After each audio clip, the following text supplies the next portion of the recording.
오늘 열린 한덕수 전 국무총리 재판의 결심 공판. 정치 역사적 책임 언급했는데 구형 앞두고 국민들께 한 말씀 부탁드립니다. 내란 특검은 한 전 총리에 대해 징역 15년을 구형했습니다. 한 전 총리는 윤석열 전 대통령의 위헌 위법적인 계엄을 방조한 혐의 등으로 기소됐습니다. 한 전 총리는 최초 계엄 선포문의 법률적 결함을 보완하기 위해 사후 선포문을 작성하고 폐기한 혐의, 헌법재판소의 대통령 탄핵 심판 변론의 증인으로 나와 계엄 선포문을 인지하지 못했다는 취지로 위증한 혐의도 받고 있습니다. 한 전 총리는 수사 과정에서도 문건을 받은 적 없다고 부인하다가 대통령실 CCTV를 본 뒤 말을 바꿔 인정한 바 있습니다. 특검은 한 전 총리가 내란 사태를 막을 수 있는 사실상 유일한 사람임에도 국민 전체의 봉사자로서의 의무를 저버리고 계엄 선포 전후 일련의 행위를 통해 내란 범행에 가담했다며 한 전 총리를 엄히 처벌해 다시는 불행한 역사가 되풀이되지 않도록 해야 한다고 밝혔습니다. 검찰 구형에 이어 재판에선 한 전 총리의 변호인들 또 한 전 총리 본인의 최후 진술이 이어집니다. 판결은 내년 1월 중에 나올 예정입니다. 내란에 연루된 국무위원들의 재판 가운데 가장 먼저 결심이 열린 만큼 12.3 비상계엄과 내란 사태에 대한 법적 판단도 이때 처음으로 나올 것으로 보입니다. MBC 뉴스 이혜리입니다.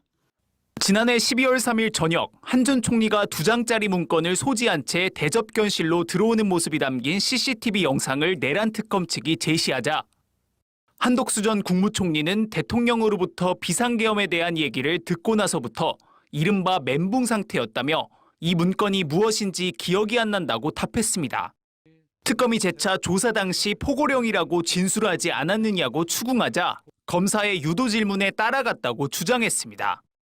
계엄 선포 직후 이상민 전 행정안전부 장관과 16분간 대화한 내용에 대해서도 CCTV를 보고서야 이야기한 사실 자체를 알게 됐다면서 어떤 말을 했는지는 100번 생각해봤는데도 정말 기억이 나지 않는다고 증언했습니다. 이렇게 불리한 정황에 대해서는 기억이 안 난다고 하더니 계엄을 만류했다는 입장에 대해서는 입을 열었습니다.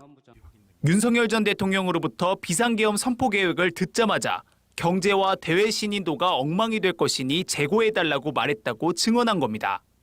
최상목 전 경제부총리가 한 전 총리에게 왜 반대 안 하셨습니까? 50년 공직 생활을 마무리하려고 했습니까? 라고 따지는 걸 봤다는 조태열 전 외교부 장관의 진술에 대해서는 저한테 그런 이야기를 한 게 기억이 난다며 이후 최 전 부총리에게 귓속말로 당신이 대통령에게 가서 이야기를 좀 해봐라라는 취지로 말했다고 주장했습니다. 한 전 총리 신문을 마친 1심 재판부는 모레 결심 공판에서 검찰 측의 구형과 피고인 측 최종 변론, 한 전 총리의 최후 진술까지 진행할 예정입니다. MBC 뉴스 차현진입니다.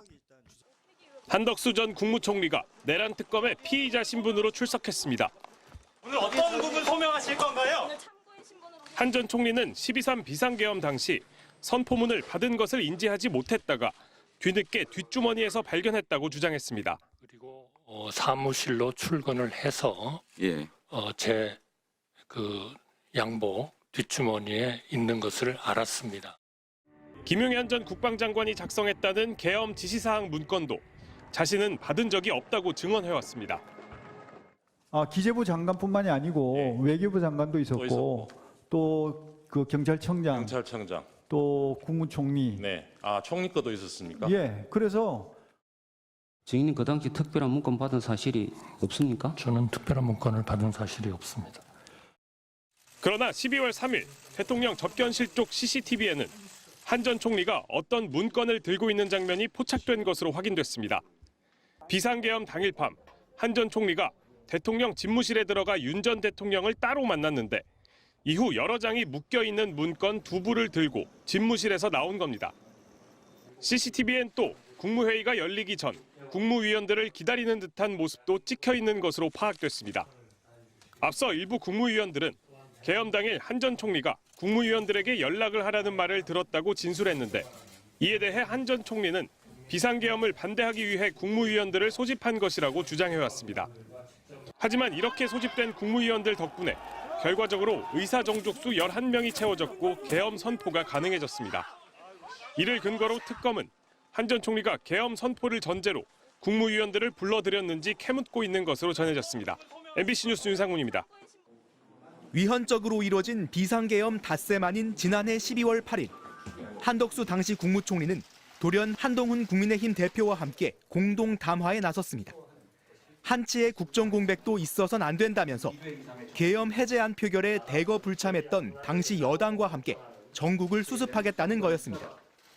여당과 함께 지혜를 모아 모든 국가 기능을 안정적이고 원활하게 운영하겠습니다.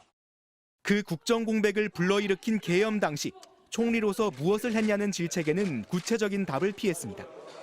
이러한 계엄의 문제는 사실 국무총리를 좀 벗어나 있는 그런 현실적인 상황이었다는 말씀을 드립니다.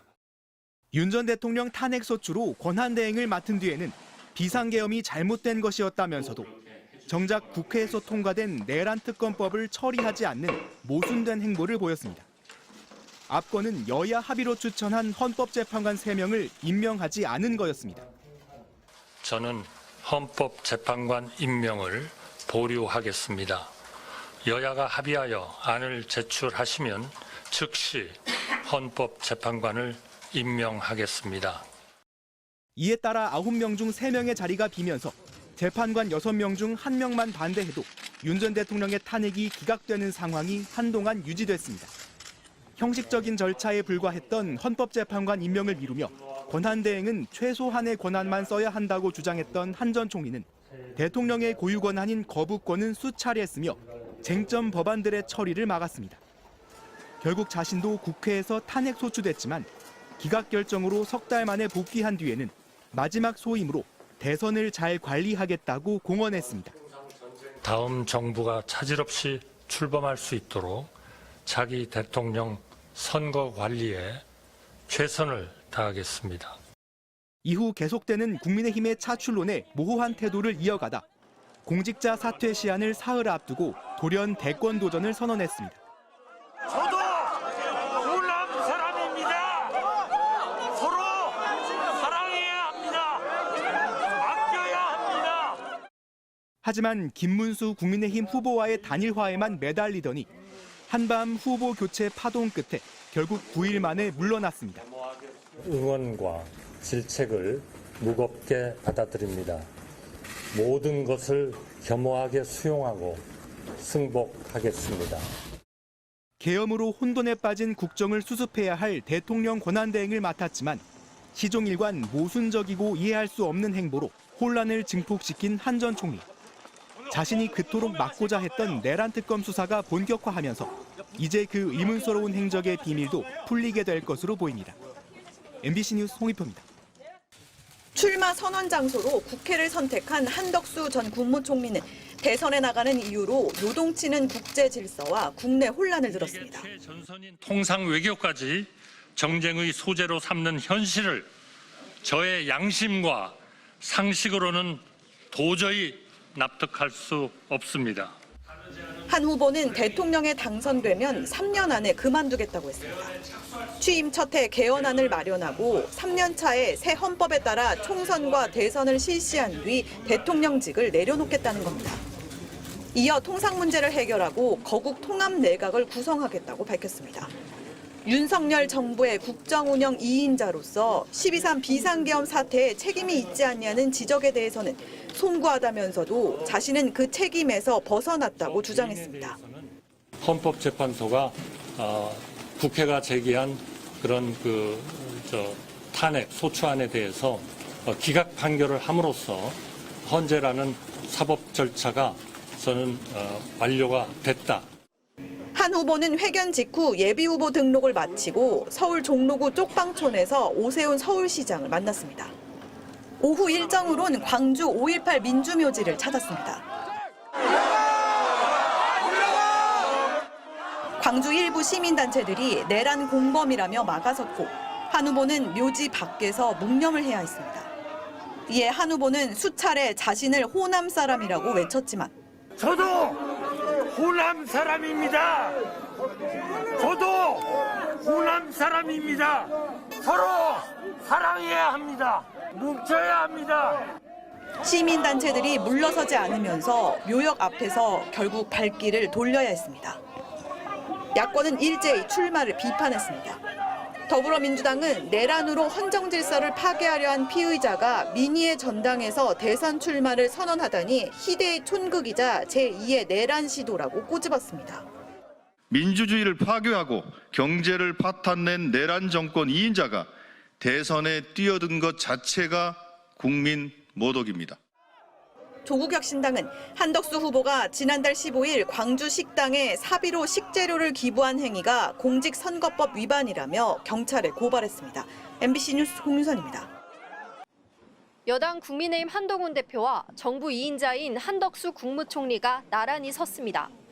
공동담화 발표 장소는 정부 청사가 아닌 여당 국민의힘 당사였습니다. 먼저 발언에 나선 것도 한동훈 대표였는데 질서 있는 대통령 조기 퇴진을 공식화했습니다. 질서 있는 대통령 조기 퇴진으로 대한민국과 국민들께 미칠 혼란을 최소화하면서 안정적으로 정국을 수습하고 윤 대통령은 외교를 포함한 국정에 관여하지 않을 것이어서 조기 퇴진 과정에 혼란은 없을 거라고 주장했습니다. 국민 10명 중 7명이 윤 대통령 탄핵에 대해 찬성한다는 여론조사 결과가 나왔지만 한 대표는 윤 대통령이 국정을 당에 맡긴 걸 국민의 명령이라고 표현했습니다. 윤석열 대통령도 국민의 명령에 따라 임기를 포함하여 앞으로의 전국 안정 방안을 당에 일임하겠다고 약속했습니다. 임기 단축 개헌인지 거국 내각 구성인지 아니면 자진하야인지 구체적인 조기 퇴진 방식은 언급이 없었는데 국민이나 정부, 야당과 상의하는 게 아니라 여당 안에서 논의하겠다고 선을 그었습니다. 당내에 논의를 거쳐서 그 구체적인 방안들을 조속히 말씀드릴 것입니다. 앞으로 국정 안정을 위해서 국민의힘 대표와 국무총리가 매주 한 차례 이상 회동하고 자주 소통하겠다고 예고했습니다. 이어 발언에 나선 한 총리는 내년도 정부 예산안 통과를 부탁하며 국회를 향해 몸을 낮췄습니다. 여야 협의를 통한 국회 운영 등으로 경청과 타협, 합리와 조정이 뿌리내리기를 희망합니다. 정부가 먼저 몸을 낮추고 협조를 구하겠습니다. 국정 운영도 예산안 통과도 192석 거대 야권의 협조가 절대적으로 필요하지만 야당에 대해서는 예산안 통과를 요구하면서 2번 언급한 게 전부였습니다. MBC 뉴스 김정우입니다.